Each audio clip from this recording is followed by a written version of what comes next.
जय श्री राम जय श्री राम जय श्री राम। कैसे हैं आप सभी लोग? आशा करते हैं कि आप सभी लोग अपने घर स्वस्थ होंगे, खुश होंगे, हैप्पी होंगे। आज हम फिर से आप लोगों की एक महत्वपूर्ण जानकारी ये लेके आए हैं, क्या हमें पितृपक्ष में भगवान की या देवी देवताओं की पूजा करनी चाहिए या नहीं। इसके बारे में आज हम आप लोगों को बताने वाले हैं, क्योंकि काफी लोगों का मेरे पास कमेंट होता है, मैसेज होता है और यही पूछते हैं वो कि भैया जी पितृपक्ष लगने वाले हैं और कब से लगेंगे, इन पितृपक्ष में हमें क्या करना चाहिए, क्या हमें पूजा पाठ करना चाहिए या कुछ हमें सामान खरीदना चाहिए या कुछ भी। ऐसा बहुत सारी बातें आज आपको बताना है कि हमें क्या करना चाहिए और क्या नहीं। देखिए 17 सितंबर यानी कि दिन मंगलवार से पितृपक्ष लगेगा और 2 अक्टूबर तक चलेगा। 2 अक्टूबर तक यह समाप्त हो जाएगा। इस पितृपक्ष में कभी भी हमें नई चीज नहीं खरीदनी चाहिए, जैसे गाड़ी, मकान, कपड़ा या कुछ ऐसा काम जो शुभ होते हैं उस तरीके से हमें नहीं करना चाहिए। हमें पितृपक्ष में क्या करना चाहिए कि जिससे हमारे पितृ खुश हो, तृप्त हो और हमें पितृ आशीर्वाद दे। ऐसे हमें क्या करना चाहिए? देखिए पितरों को खुश करने का सबसे अच्छा समय होता है पितृपक्ष। आपको पता है 365 दिन में सिर्फ 15-16 दिन ही पितृ हमारे धरती पर आते। बाकी जो आपके घर में रोज आके कह रहे कि मैं तुम्हारा पितृ हूं, मैं तुम्हारा घर का ये हूं, वो समझ जाइए वो प्रेत है वो आप ही का घर का, मगर अपना आपको बार बार बोलता है कि मैं पितर हूं, मैं पितर हूं। तो आप समझिए कि वो घर के अंदर जो घूम रहा है, वितरण कर रहा है, वो कहीं ना कहीं प्रेत है, वो प्रेत योनि में है।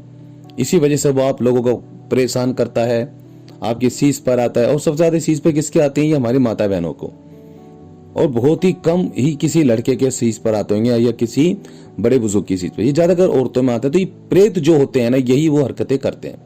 क्योंकि मैं दरबार चलाता हूं, हमें पता है कि हम लोग इन चीजों से रोज लिपटते हैं, रोज इनसे हमारा आमना सामना होता है। क्योंकि ये प्रेत जो होते हैं, ये बाकी दिन जो नीचे भटक रहे हैं, ये आप लोगों को परेशान करते कि हमें स्थान बना के दो, हमें भोग प्रसाद दो, हमारे नाम की अगरबत्ती जोत जलाओ।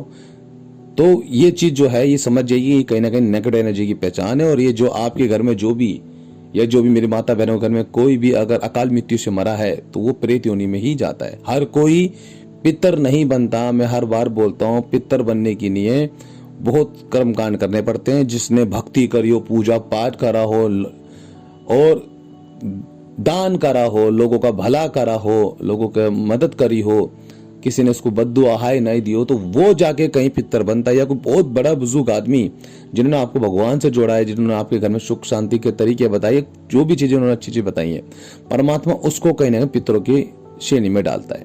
और बाकी जो जवान मौत हो रही है आजकल, लोग उन्हें स्थान दे देते हैं जी, तो जवान लड़का मरा है या कोई जवान आदमी मरा है, ये तो पितर बन गया जी, ये पितर बन गया। ऐसे कैसे कोई पितर बन सकता है? ऐसे पितर बनने लगा तो हो गया काम।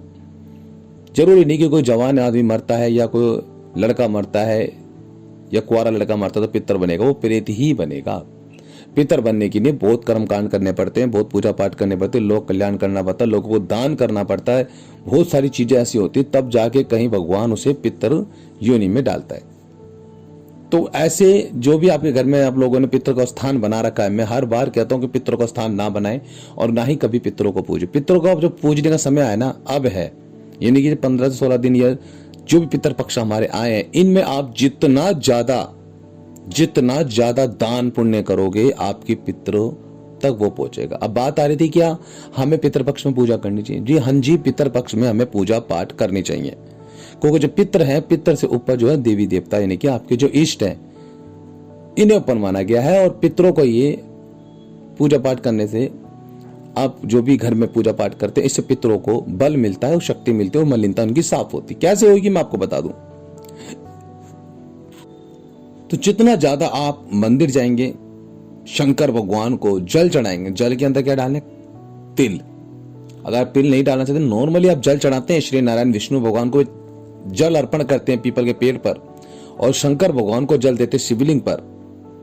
और मंदिर में जाके इस पितृपक्ष में आप श्री नारायण का देशी घी का दीपक दान करते हैं और आप बोलते हैं कि हे श्री नारायण विष्णु भगवान, या शंकर भगवान को भी करते हैं, तो आप क्या बोलोगे? हे शंकर भगवान, मेरा नाम यह है, मेरा गोत्र यह है, मैं इस स्थान पे रहता हूं।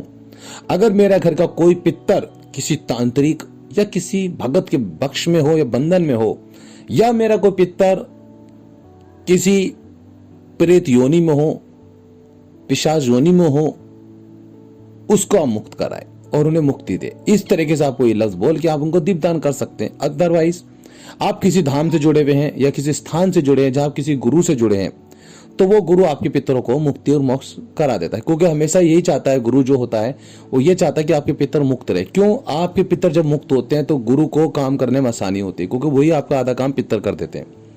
तो इस पितर पक्ष में जितना हो सके आपको नाम जाप करना है, परमात्मा का नाम जाप करना है, निरंतर जप करे, शंकर भगवान का करे, श्री नारायण विष्णु भगवान का करे, उनके नाम का जो आपके दान हो सकता है, गाय को रोटी, गरीबों को कपड़ा, ठीक है, पेड़ में, पीपल के पेड़ में पानी डालना, जहां मंदिर हो उसी में ही, और वहां पे दीप दान करना श्री नारायण भगवान का, शंकर भगवान का।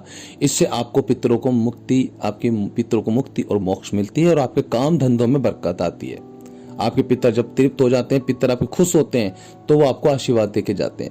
अब पितर क्या क्या बिगाड़ सकते हैं? अगर आपने ये सब चीजें नहीं करी, पूजा पाठ नहीं करी, लोगों का आपने दान पुण्य नहीं करा, दीप दान नहीं करा, तो क्या करेंगे पितर आपके साथ? देखिए, आपके काम धंधे में रुकावट डालेंगे, आपको कोर्ट कचहरी के चक्कर भी काटने पड़ सकते हैं, बीमारियां लगी रहेंगी, वंश की गति नहीं होगी, हर काम बनते बनते बिगड़ेंगे, लड़ाई झगड़े घर में बने रहेंगे, बाहर भी लड़ाई झगड़े होंगे, एक्सीडेंट होते रहेंगे।